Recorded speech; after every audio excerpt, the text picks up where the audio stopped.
കേരള തീരത്ത് അപകടത്തിൽപ്പെട്ട സിംഗപ്പൂർ ചരക്ക് കപ്പൽ വാൻഖായ് 503-യിലെ കണ്ടെയ്നറുകൾ തീരമണയാൻ സാധ്യതയുണ്ടെന്ന് മുന്നറിയിപ്പ്. വടകരയ്ക്കും പൊന്നാനിക്കും ഇടയിലെന്ന് Indian National Centre for Ocean Information Service director doctor Balakrishnan Nair പറയുന്നു. തെക്ക് കിഴക്കായി 5 ദിവസം കണ്ടെയ്നറുകൾ ഒഴുകി നീങ്ങും. അതിനുശേഷമാകും തീരത്തടിയെന്നാണ് INCOIS director doctor Balakrishnan Nair പ്രതികരിച്ചത്. 24 ബ്രേക്കിംഗ് വാർത്തയുമായി മുംബൈയിൽ നിന്ന് ശ്രീനാഥ് ചന്ദ്രൻ റിപ്പോർട്ട്. സർ നമസ്കാരം. നമ്മോടൊപ്പം ഇപ്പോൾ ഉള്ളത് Indian National Centre for Ocean Information സർവീസസിന്റെ ഡയറക്ടർ ശ്രീ ബാലകൃഷ്ണൻ നായരാണ്. സർ, ഇപ്പോൾ കടലിൽ ചരക്ക് കപ്പൽ തീപിടിച്ചു. അതിന്റെ ഒരു പ്രത്യാഘാതം എത്രത്തോളം ഉണ്ടാവും എന്നാണ് നമ്മുടെ ഒരു ഭയം. കണ്ടെയ്നറുകൾ അടക്കം കടലിലേക്ക് വീണിട്ടുണ്ട്. അത് എങ്ങോട്ട് നീങ്ങും എന്ന കാര്യത്തിൽ എന്താണ് താങ്കളുടെ സ്ഥാപനത്തിന് പറയാൻ പറ്റുക? തെക്ക് കിഴക്കോട്ടാണ് നീങ്ങിക്കൊണ്ടിരിക്കുന്നത്. അപ്പോൾ ഈ കോസ്റ്റലിന് പാരലായിട്ട് it is moving towards parallel to the cost.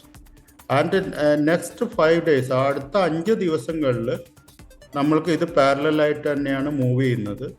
പക്ഷെ 5 ദിവസം കഴിഞ്ഞിട്ട് അത് വടകരയും പൊന്നാനിക്കും ഇടയിലാണ് കൂടുതൽ കണ്ടെയ്നേഴ്സ് അടിയാനുള്ള സാധ്യത ഇന്നത്തെ സ്ഥിതി വെച്ച്, അതായത് ഇന്നത്തെ സമുദ്രസ്ഥിതി വെച്ച് നമ്മൾ മനസ്സിലാക്കുന്നത്.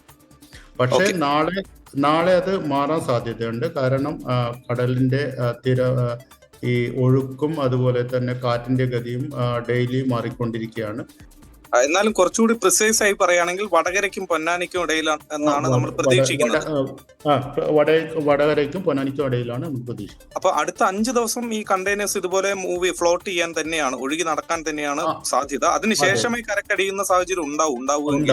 അങ്ങനെയാണ് ഇന്നത്തെ ഫോർകാസ്റ്റ് സൂചിപ്പിക്കുന്നത്.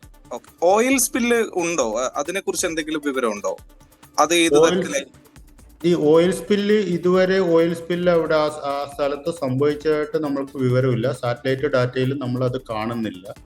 അത് കൂടുതലും നമ്മൾ നമ്മൾ പറഞ്ഞ പോലെ ഈ വസ്തുക്കൾ, അതായത് കണ്ടെയ്നേഴ്സ് അടിയാൻ സാധ്യതയുള്ള സ്ഥലങ്ങളിൽ തന്നെ ആയിരിക്കും കൂടുതലും ഓയിൽ സ്പിൽ ഉണ്ടാകാൻ സാധ്യത. പക്ഷേ കോസ്റ്റ് ഗാർഡിന്റെ പ്രവർത്തനം കൊണ്ട് അവിടെ തന്നെ ഈ ഓയിൽ സ്പില്ലിനെ അവർ തടഞ്ഞു നിർത്തും, അല്ലെങ്കിൽ ഡിസ്പേഴ്സന്റ് ഉപയോഗിച്ച് അത് നശിപ്പിച്ചു കളയും. പക്ഷെ നമ്മൾക്ക് അറിയില്ല ഇപ്പോൾ എത്ര ഓയിലാണ് അതിലുള്ളത്, എന്ത് വസ്തുക്കളാണ് അതിലുള്ളത്. അതാണ് ഇതിന്റെ ഏറ്റവും വലിയൊരു അൺസർട്ടനിറ്റി എന്ന് പറയുന്നത്.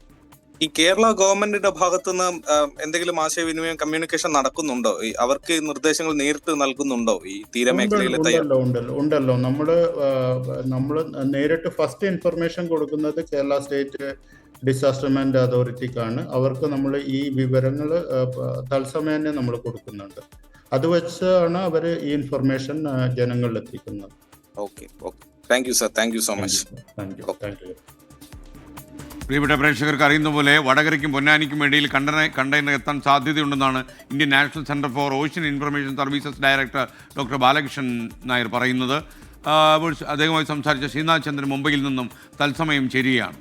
ശ്രീനാഥ് ചന്ദ്രൻ, എന്തൊക്കെയാണ് ഇതിനെക്കുറിച്ച് നമുക്ക് കൂടുതൽ വിവരങ്ങൾ അറിയാൻ കഴിയുന്നത്?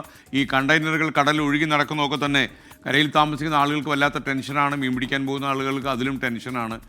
അതുവഴി പോകുന്ന യാനങ്ങൾക്കും വള്ളങ്ങൾക്കും ഒക്കെ തന്നെ വലിയ ബുദ്ധിമുട്ടാണ് ഈ വാർത്തകൾ അറിയുമ്പോൾ. വിവരങ്ങൾ ഈ കണ്ടെയ്നറുകളുടെ മൂവ്മെന്റ്, സഞ്ചാരപാത, അത് എങ്ങോട്ട് നീങ്ങുമെന്ന കാര്യങ്ങളിലൊക്കെ ആധികാരികമായി പറയാൻ കഴിയുന്ന സ്ഥാപനമാണ് ഇൻകോയിസ്.